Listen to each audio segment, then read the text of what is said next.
Hi, this is Brandon Moon with Leland Fly Fishing. I want to welcome you to Fly Tying Night tonight.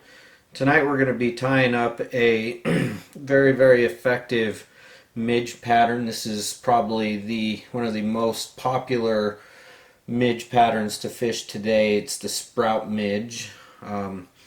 It's an emerger pattern, so it's tied to mimic a insect that's emerging up into its adult form on the top water. So makes it for a very vulnerable insect and opportunistic trout.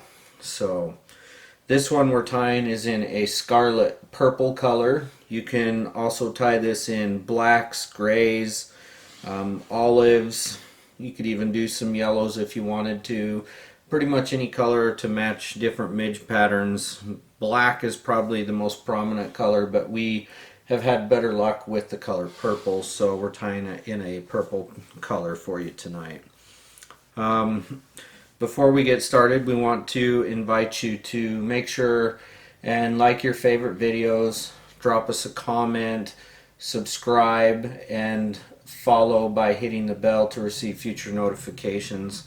Doing these things helps us out quite a bit, and we truly appreciate that as we try and bring good quality content to you week in and week out. We believe you'll enjoy tying and fishing this pattern like we do. Here in the winter months, it's going to be a very popular pattern coming out of your box. So with that, we'll go ahead and get started. For our hook, we're going to be using the ML051. We're going to be tying this in a size 18 today. Tie these anywhere from a size 16 all the way to a size 20. Okay, we'll go ahead and put this hook in there. One of the things I do really enjoy about this hook is I really enjoy the offset eye on this. You can see from that angle that the hook point's kind of offset. That actually allows for a better hook set and also for a easier hook set. Gives the fish more room with that smaller fly. So with that, we'll go ahead and get started. We're tying this pattern today with Semperfli's Classic Wax 12/0 Violet. I've got it on my Stonefoe Elite Bobbin. That's the disc drag. You can see the numbers that tell you what tension you're on and everything like that. So we'll go ahead and start this pattern. We're going to start the thread roughly about 3/4 of the way up the hook shank, giving us about 2 eye lengths. 1.5 eye behind the hook eye.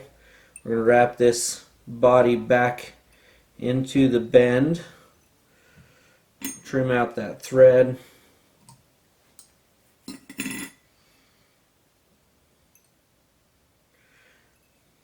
Okay, now for the body on this fly, we're actually going to be using a scarlet. This is a hen's body quill in scarlet color, so we'll just go ahead and tie that on back here at the back.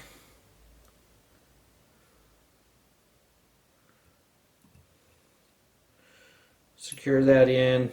I just want to kind of secure that body quill all the way up to that starting point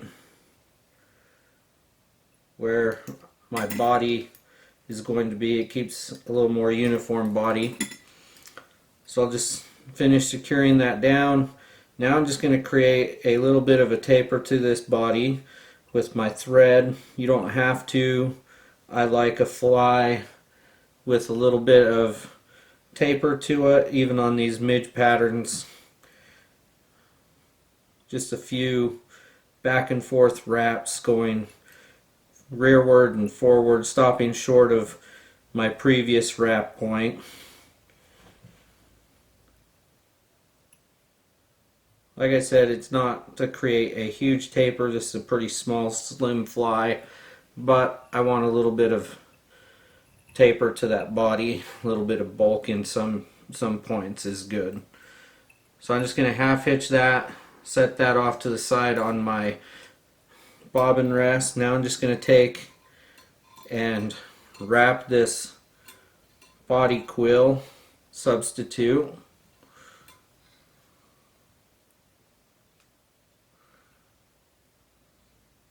Using the rotary feature on my new Nirvana on the Fly rotary vise.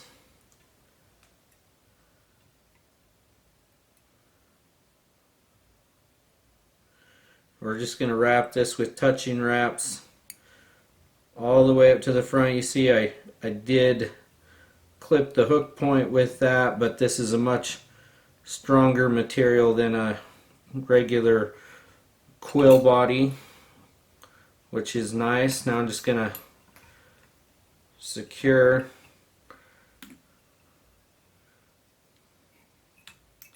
that down.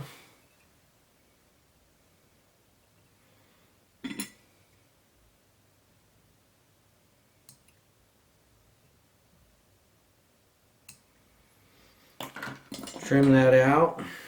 Okay, now for my wing post on this, and I like to tie my wing post after I've done my body on this pattern. I'm going to take some Semperfli poly yarn. Obviously this has been thinned out. I cut a chunk out, and then I quartered it, halved it, depending on what size. Now I'm just going to take and lay this right over the top of the hook shank and secure that down with a couple wraps. I can kind of lift that up and move it just a little bit to make sure that I've got it secured in the right spot. Now I'm going to pull it backwards and just kind of thread down in the front a little bit, in the back, just to kind of help stand those fibers up just a little bit. Now I'm just going to take and wrap my parachute post up the post. A lot of people like to use foam posts on this. I actually am not a big fan of the foam. I like this poly yarn, works better for me. I believe it gives me a cleaner fly. Now I've got that tied in. I'm going to take, and I'm using a whiting, ghost barred white. Okay, it's kind of a creamish color. This one is a little bit dirtier than a lot of other ghost bards. I'm going to stand this up and tie that in right next to the posts. Stand it up again. Oh, and I pulled it out. So do that again. I'm tying this with the shiny side facing me.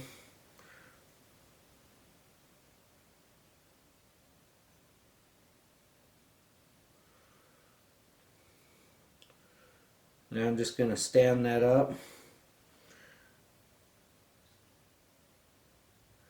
and we'll secure that going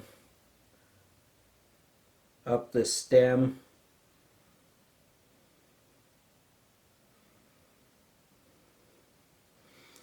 Now I'm just going to trim the butt side of that stem so that I can trap it and secure it down a little bit better. For my thorax on this, I'm using Semperfli's purple kapak dubbing. It's a very, very buoyant, very super ultra fine dubbing. I'm just going to put a little bit on here.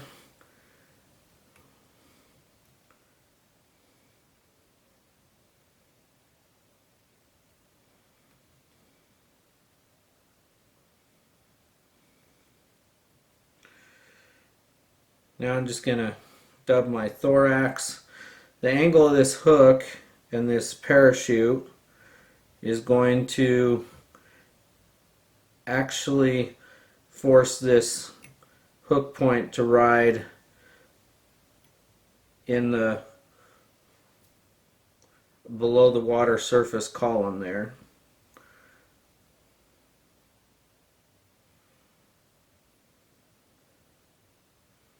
Okay, now that I've got that, I'm just going to wrap, and I want the color, bright side color hackle to be facing the bottom. You're going to get some people that tell you otherwise. I want that brighter hackle color to be what the fish see as they're looking up. Otherwise it's just very dull.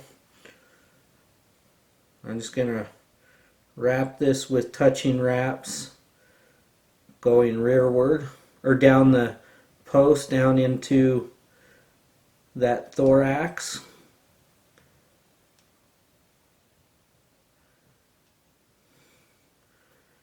And this parachute, now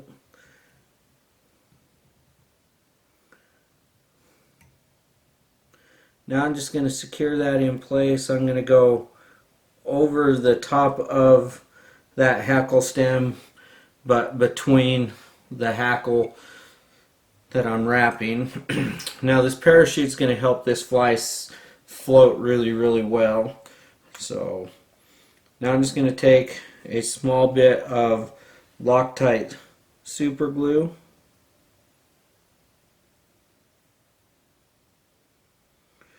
and put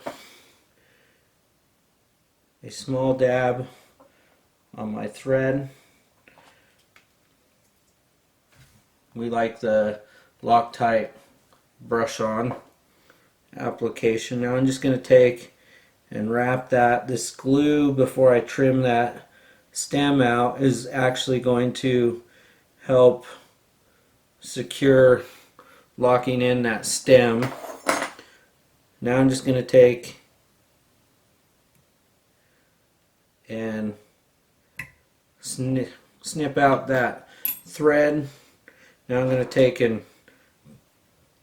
trim out this hackle stem here.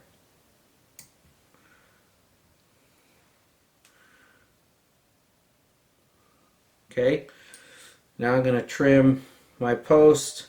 You can make it as short as long as you want. Smaller fly, sometimes it's nice to have a little bit longer post. I don't want it too long, but I want it long enough to help me show a visible fly. So you can see that I've got a nice clean fly here by using that glue to lock that post in. So here we have a very good parachute emerger, Midge emerger. This is a sprout emerger. We want to thank you for watching tonight. Make sure you like your favorite videos, leave us a comment, hit the subscribe button and the bell to receive future notifications, and we look forward to seeing you again next week. Have a great day.